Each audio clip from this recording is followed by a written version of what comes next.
What's up, my comic comrades? Invincible is easily one of the best superhero shows to come out in recent years, and with season 2 now underway, Prime Video currently has 2 of the best ongoing superhero shows out there, Invincible and The Boys. But with Mark being the title character for Invincible, we thought it would be fun to see just how powerful he is in the comics by breaking down some of his greatest feats. Obviously, we're not going to touch on all of his powerful feats, just the ones we feel really drive home how powerful Invincible is. So out the gate, we're going to talk about the time early on in his career where Invincible lifted 400 tons with ease. It all went down in Invincible issue 46. In the issue, he's training at the United States Pentagon, with Cecil saying to Mark, "This is really going to kick your exercise routine into overdrive." Cecil explains, by pushing the similarly charged magnets together, you're distorting the magnetic field, bending it, crushing it really. The resistance resulting from the field distortion is equal to almost 400 tons. Mark replies, "Really? Feels like more." Either way, homeboy was essentially bench pressing 400 tons, which is roughly the equivalent of 8 adult humpback whales.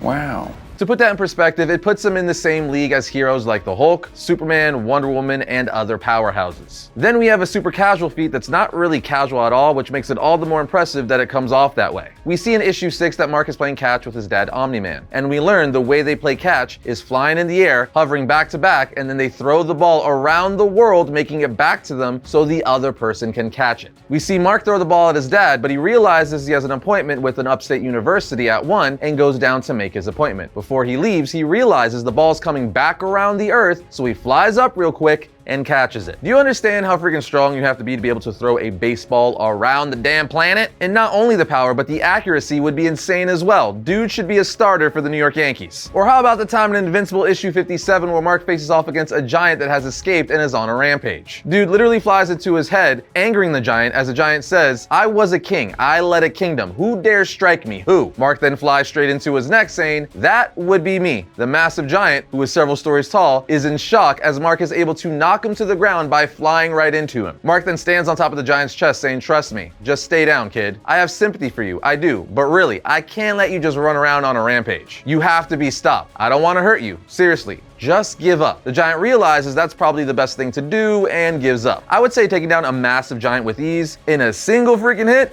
is pretty impressive. And speaking of impressive, you have to see the amount of insane collectibles in the pop culture auction from today's sponsor, Pristine Auction. You can find signed items from your favorite comics, movies, TV shows, music, and more. For instance, right now you can bid on this 1977 Star Wars Special Edition issue 1, which is one of the most coveted Star Wars comics out there. There's also this custom framed Joker photo signed by Jack Nicholson himself, or this Game of Thrones 1 Tyrion Lannister Funko Pop signed by Peter Dinklage. But that's just the tip of the iceberg, and here's the crazy part. Auctions start at only $20, have no reserves, and they run all week long, every Friday to Friday. So if you're a collector on any level, you need to check out Pristine Auction. They have a butt ton of highly sought after pieces, and each comes with a certificate of authenticity from leading authenticators like PSA, Beckett, and Fanatics, to name a few. You can get after the brand new pop culture auction by using our link in the description. And when you use registration code VARIANT, you'll get $10 off your first order. Just click the link below. Okay, moving on to our next insane feat by Mark, we have Invincible issue 30, where in the very first page of the issue, we see Mark moving a massive pillar for some aliens. He then puts it down saying, "That'll do it." The alien says, "Very good, Mark. This beam will be the support structure for a grand palace that will be built here. I can't thank you enough for all that you've done." This is utterly insane. Dude just lifted a pillar that will be the support structure for a grand palace. I mean, look at the size of this thing. That's made out of pure stone, and he lifted it all by himself. This pillar is easily several tons. But keeping this feat train rolling, we have a feat from Invincible issue 33. In the issue, Invincible is fighting Angstrom. Mark thinks that Angstrom is stronger than him, so he doesn't pull any punches when fighting him. The problem is, that's not the case at all. Mark is clearly stronger, as when the two start fighting again, Mark, not holding back, literally beats Angstrom to death on accident. As Mark is beating him bloody senseless, he realizes Angstrom's not able to fight back, looking at all the blood on him saying, "I thought you were stronger," as he realizes he just beat him into mush. Then in issue 34, we see Mark still distraught saying, "I killed him. I really just killed him. I had to. I didn't have a choice. I had to kill him. He tried to kill me. He was going to kill my mom and brother. He tried to kill me. I didn't want to kill him. I had to. I wanted to hurt him. I had to. I wanted to kill him.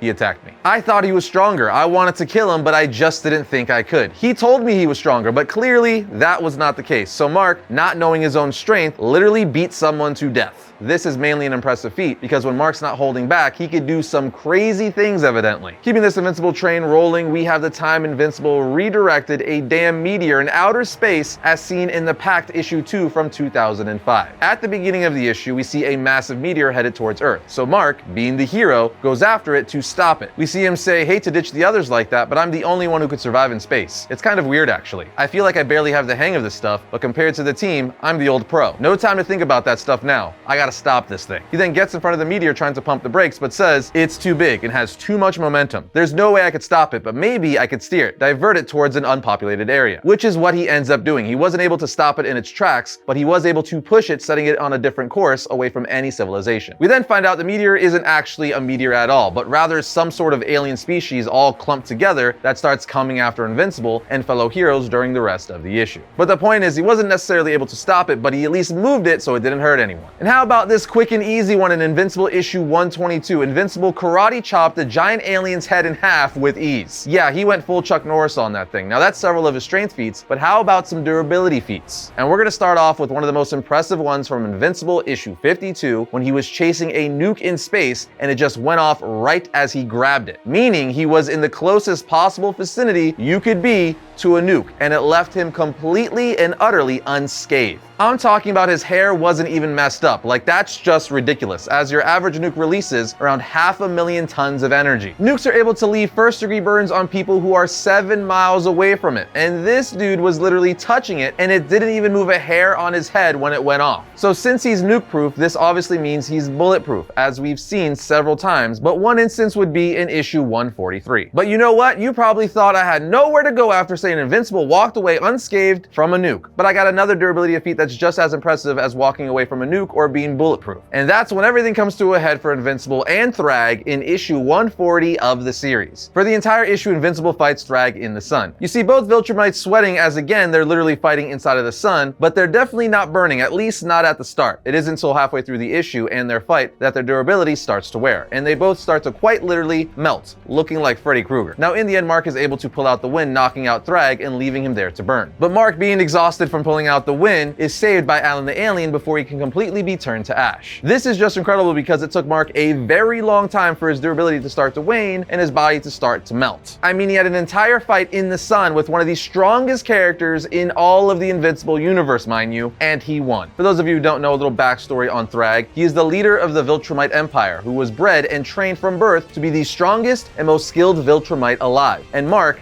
beat him in the sun. What I'm saying is Mark or Invincible is easily one of the most powerful heroes in comics. Now, I'm not saying he's more powerful than Superman or Sentry and stuff like that, but he certainly lives within that realm. But there you have it, friends, several examples of just how strong, durable, and overall powerful Invincible is. He's also extremely fast, and just to quickly prove how fast, in issue 63 of Invincible, his fight with Conquest was so fast that there was a 5-minute delay on the satellite feed. Yeah. Pretty nuts. The point is, Invincible is a great hero and definitely one of the strongest, so I can't wait to see where they take the story with season 2 on Prime Video. Now it's your turn. What do you guys think of Invincible? Do you dig him? And where does he fall on your list of powerful superheroes? Let us know your thoughts down in the comments. Other than that, we'll see you next time when I talk about all things comics.